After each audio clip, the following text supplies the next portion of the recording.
saka ng pribadong sektor. Sa infrastruktura lamang yun, ay kailangan nga natin ay tugunan ang mga pangangailangan ng private sector. Kailangan natin gawin yung tinatawag na business-driven infrastructure. Ibig sabihin, kung ano man ang ipinaplano ng ating mga pribadong sektor, kailangan handa ang gobyerno na makapag-provide ng infrastruktura na pangangailangan dyan. Bukod pa dyan, doon sa labor market, yung partnership pa rin ng pribadong sektor at saka ng pamahalaan ay kailangan din malaman ng ating pamahalaan kung ano ang maging pangangailangan na trabaho para sa pribadong sektor. Yung tinatawag na job matching. Dahil ang problema, malaking problema ngayon, marami po sa ating mga graduate nakapag-training na mabuti, ngunit doon sa area nila, doon sa sektor na pinag-trainingan nila, kakaunti lang ang trabaho. Kailangan natin ulit patibayin ang partnership ng pribadong sektor. Tingnan natin kung saan ang takbo ng industriya, saan ang takbo ng mga negosyo, kung ano ang magiging pangangailangan sa kanilang mga labor market, ng kanilang mga trabahador. At ang gagawin naman ng pamahalaan ay gagawa ng training program para paglabas ng ating mga graduates sa mga training program. Ito kasama ang diploma, kasama ang non-diploma, at pagdating dyan sa pagka nadaan sila sa training program, sila ay handa na pumasok sa labor market, nakapag-training na sila, nasa kanila na ang mga necessary skills para pumasok ka agad sa labor market at makuha ka agad ng mga korporasyon ng pribadong sektor. Ang 90% ng negosyo sa Pilipinas ay ang tinatawag na MSMEs or Micro, Small, or Medium Enterprises. At ang MSMEs ang nagdudulot ng 65% ng employment sa Pilipinas. Kaya kailangan natin palawakin ang pagtulong natin sa MSMEs. Anong pagkukulang natin sa ngayon? Ang pagkukulang natin sa ngayon ay ang pautang para sa MSMEs. Ang pautang para sa mga magpapatayo ng mga maliliit na negosyo, para makapagbigay ng employment, para makapagbigay ng serbisyo sa mga local communities.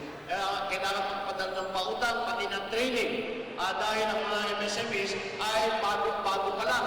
Mga entrepreneur pa lang sila, ngunit kailangan nila pag-aralan kung paano magpatakbo ng negosyo, kung sino ang mga ahensya na kailangan nilang lapitan, paano mag-utang, paano magplano para sa mga susunod na mga ilang taon.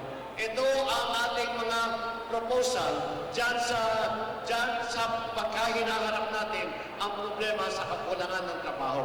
At ito sa aking palagay ay magpapalawak ng ekonomiya, magpapatibay ng ating mga entrepreneur, magpapatibay ng sistema para ang ating mga entrepreneur na gustong magpatayo ng negosyo, magbukas ng negosyo, ay mabibigyan ng tulong ng gobyerno. Sa ganung paraan ay dadami ang trabaho at hindi na natin kailangan mag-export ng 5,000 Pilipino bawat araw at ang mga graduate natin, 1.2 million ang mag-graduate. At ang mga graduate natin ay maaaring mamili. Kung nais nilang mag-abroad, pwede silang mag-abroad. Ngunit, kung nais nilang maiwan dito sa Pilipinas, kasama ang kanilang mga mahal sa buhay, meron din silang nag-aantay ng trabaho para sa kanila. Maraming salamat, Senator Bongbong Marcos. Medyo tawag ito, malaman. Marami tayong nakitang sustansya dun sa kanyang pinaliwanag. Pagpapalakas ng kooperasyon o ugnayan sa pagitan ng pamahalaan at ng pribadong sektor. Parang ang lungkot ni Senator Bongbong sa inuupuan niyo. Pasasamahan ko kayo ng iba pa pong mga kandidato para po sa pambansang posisyon na kanina pa rin po nandito, sinamahan tayo dito sa Rizal Triangle para sa makasaysayang araw na ito. Sa Radyo Inquirer, katambal ang pamahalaang lungsod ng Olongapo po. Unahin po natin kung sino unang dumating. In no particular order, Attorney Harry Roque.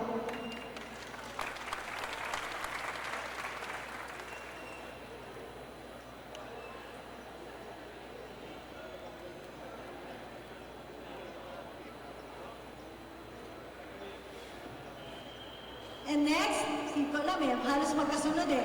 Mamaya na siya. Dapat ladies first. Attorney Lorna Cabunan.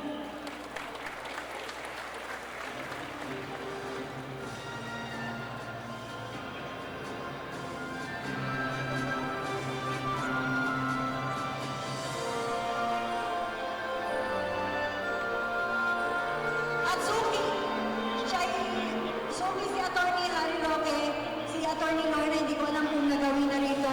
Siguro first time dito. First time ba ito, Congressman? Congressman Roman Romano, not the first time in Olongapo City. Thank you for joining us here sa Radyo Inquirer Issues Forum.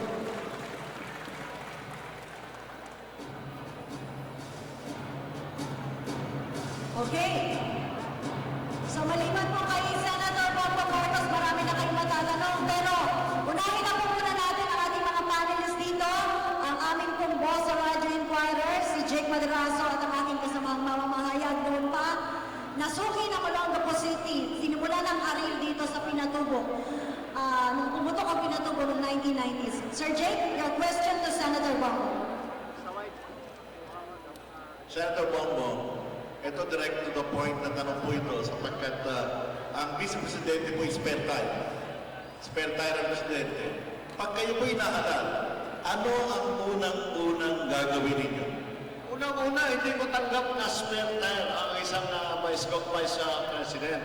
Dahil siyempre kasama sa panunungkulan ng isang Vice Presidente ay kung sakali man ang Pangulo ay hindi maituloy ang kanyang pagserbisyo bilang Presidente, kailangan handa ang Vice Presidente na kung kasi isa man ay nagkasakit, ay isa ay namatay, kailangan na nakahanda ang Vice Presidente para siya magpapalit doon sa Pangulo.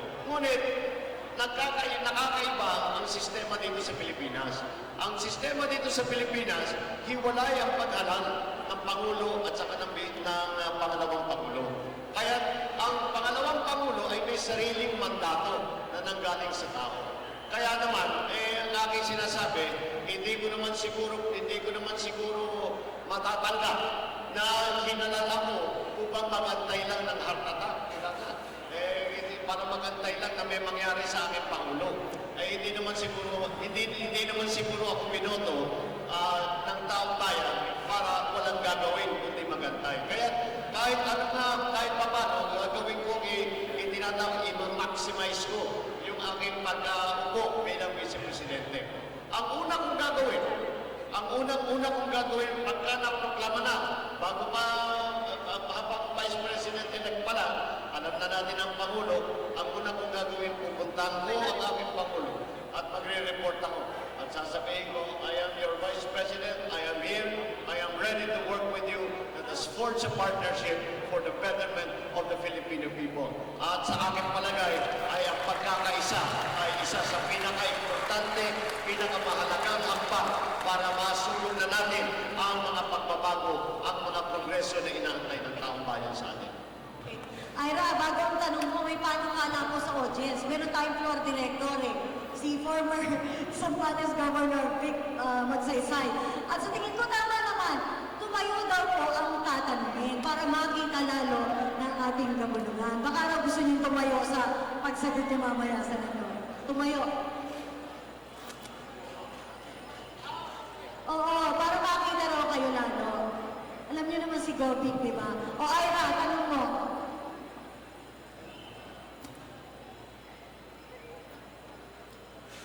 Senator, ito lang, sinusulat ko kanina, nagsasalita. Ano yung balak nyo sa agriculture? Ano ang balak mo for agriculture? Ano yung dapat maging unang hakbang para tulungan yung sector na to, knowing that we are an agriculture country and really dependent on that sector? Malaking bagay ang marami tayong gagawin at marami tayong pag-iwan-iwanan na mga suporta na dapat ibigay para sa ating mga magsasaka. Ay meron akong nakasal na isang statistic na nakakabahala. At ito ay simple lang. Ang ating irrigated area dito sa Pilipinas ay mas maliit ngayon kesa sa noong 30